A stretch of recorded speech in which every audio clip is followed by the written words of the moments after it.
Turtle. How you came up with that name, and just tell us all about that story. I would say I don't like dogs, I don't like cats, so I just needed a pet, I would say, and I feel like a reptile because like that was for sure one of my favorite pets, or animals for sure, and I was just like can't have like a lizard or something like that because like it takes a lot of maintenance to take care of those things. I was like a turtle, like, all you gotta do is feed it twice and then clean his cage out like once a month, and then I put extra stuff in there so it stays clean for that month.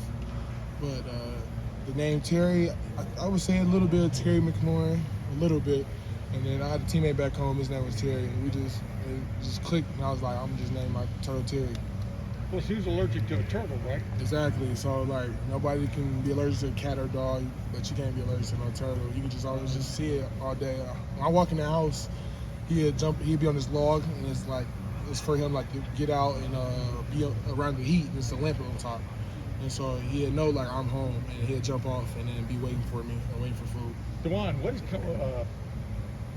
Coach Day and Coach Studdraw, or Coach Stud as you call him, have gushed about where you've come on? We were looking out there today. There's a starting lineup that has you at right tackle. What has changed about you in the last 2 years, I guess, that you can put your finger on? I would say just consistency and just staying to my grind. I work with Coach Mick all spring and summer, and I feel like that was a big priority going into this fall camp is getting my body right, getting my conditioning, being strong enough, and just being able to do the same play over and over and over again. And where did that impetus come from? Did it just dawn on you one day, hey, I could be great at this? I mean, explain where that came from. I don't know, honestly. I feel like it was just time. Like, it just clicked. I was just like, I just can't keep sitting around and can't keep waiting. I was like, I gotta go get it. I gotta go attack every day like it's my last day. Yeah, and do you feel like you've now put yourself in that position to be a starter this year? What's your feeling right now as the pads go on? I'm not saying nothing about starting and stuff like that, but I'll just say I just keep working every day and being the best possible player I can. You were talking about clicking out there. I mean, what's the chemistry like? How did it feel out there when you were working alongside Paris and those guys? Did it feel right? I would say it feels good. Like you got Nick on the left side, there, Harry. I mean, it's a toss-up, honestly, but I feel like we're all close off the field, which helps us on the field. So us bonding and being close, and we talk about the brotherhood, I feel like our brotherhood in the line is pretty strong, and it don't matter what group it is. That's what it's about. Y'all saw the Michigan State game. We went out there with our second string, but I would say just having that bond, it helps us on the field. It don't matter what group it is. Coach Stone was saying that it's that you sort of forced your way onto the field, that you played so well, they've had to give you this look as a starter. How does it feel to hear a coach say that, or know that that's how the coaches are viewing you, that you're having that kind of game?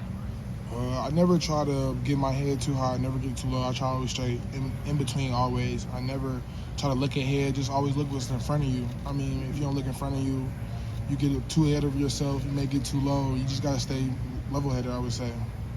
Do you think you, being around your Sunday, very comical, happy-go-lucky, you seem really serious today when you're plugged in on the field.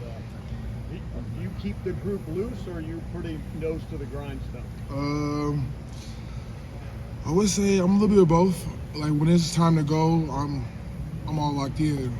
As y'all seen today, like I wasn't joking around. Like I knew it was a personal practice. We had the full pads on. Like I had to go hard. And I mean, when it's time to joke, we all laugh and play. But when we're on the field, it's time to go for me. Dawand, the transformation of your body. I know you lost a lot of weight. How much did you lose? How different do you feel right now? I would say I lost about 10 pounds since last summer and stuff like that. And I feel like I get to move better. I get to me playing tackle, I get to play in space. You have to be lighter and be light on your feet. At going against these 250, 260 guys, which are almost literally 100 pounds below me. So you have no choice to be light on your feet. I get in the underwire treadmill all the time, and I probably will today, so I can have endurance, so I can get my second win for the season, stuff like that. What was your highest? I would say my highest weight was like, when I came in, was like 388, which is, I mean, I just didn't do much when I came in, so I just can't control. I just stay to the grind and just stay with Coach Mick all the time and just take what he tells me and just do it. And how long did it take you to feel more like a football player than a basketball player? Are you still in that process? I would say I'm still in it. I mean, I'll go around the corner and act like it's a jump shot all the time still. Like, but now you'll catch me just past it out of nowhere. And so, I mean, I can actually say I love football now. Like this is my life. Like, I have no choice to go hard. I mean, I feel like if I don't go hard, where am I going to be at? And so football is my life. And basketball, I mean, I got to kind of throw it out the window. So, I mean, it's only one goal right now. Today you're what? When you 6 got what? here, You're or- 6 what? You said, Just real quick, you're 6 what today? 6 what? How many pounds? I mean, how tall are you now? I'm 6'8", 6'9", Yeah. and just let y'all know, Zen is not 6'9". And what, 3? 360, 370. When you got here, did you love football, or is that something that has happened more recently? I would say it grew on me for sure. It had to. I mean, I told coaches on visits. I'm not going to disclose the name, but it was coaches just like they wanted me to say I love football, but I couldn't tell them that because I would be lying. And I mean, at the time I didn't love football as a freshman going into college. I mean, it grew on me, and it just became my life now, I would say. Then why play football at Ohio State if basketball was your thing?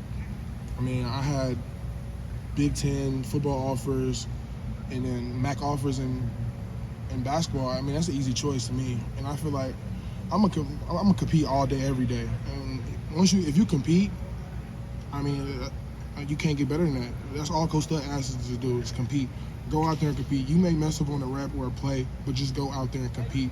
And I feel like I'm a great competitor, and I don't like losing. So for me to lose and lose a rep, like I take that personally. And so when you do that rep and same rep every day for 3 years, you begin to like and love the sport. Thayer just told us a story that when he first told you he was coming back, you weren't that excited about it. And he told you basically, come out and show me that you can do this, and I might think about moving to guard. Kind of your perspective on how that played out. I would say I just had a different mindset. I wasn't the same guy I am my freshman year. I was for sure lazy, didn't move well, just didn't listen, not showing up on time, just the basic stuff. He just felt like he didn't trust me. I know he didn't. I felt like the whole line didn't. I felt like I let them down too much going through the spring and the summer for the past before. And I was like, I gotta turn it on. Like, these guys are believing me and they know I can do it. And I just had to just keep doing it. Do you remember a day Last when you question said, right okay, this is it. I'm not a project. I don't want to. What'd you say? I can't hear you. Do you ever have a day? When was the day when you said, okay, I don't want to be a project anymore. I want to be a football player, and I'm going to take this seriously? Because it looked like it was so daunting, like it couldn't be done. I would say after just seeing everybody play, like seeing Harry play, all my other teammates, freshman-wise, and just watching them play freshman year, it kind of encouraged me. Just like I gotta cut it on. I gotta get on the field, and I feel like once I got in that Northwestern game, it just clicked. And then, of course, I seen the Maryland game. I gave up a sack, but that was one of the breaking points to me. I would say, I was like, I can't let that happen ever again. And I was like, I just can't. That's what my grind is now. Never let the quarterback get sacked, honestly. And we treat the quarterback like it's our mom, so you just can't. Dawand, there was some talk last year, maybe you've done it this year, about you playing guard. I'm just wondering like how that went for you, and if it just worked out that you feel a lot more comfortable playing tackle. I always say, I did it for the team, and especially I was trying to get on the field last year and stuff like that, and without wide and stuff. I just feel like I play better in space. With me being long, I get to use my athleticism, and I get to use my wingspan. So, I mean, when you get to use those two against like a speed rusher, against like Tyreek or Zach or something like that, it helps a lot. I mean, it helps in the pass game when playing guard. It kind of sucks in the run game when you're playing guard dog too. But I would say I like playing in space more, and that's kind of why I made the stay at tackle.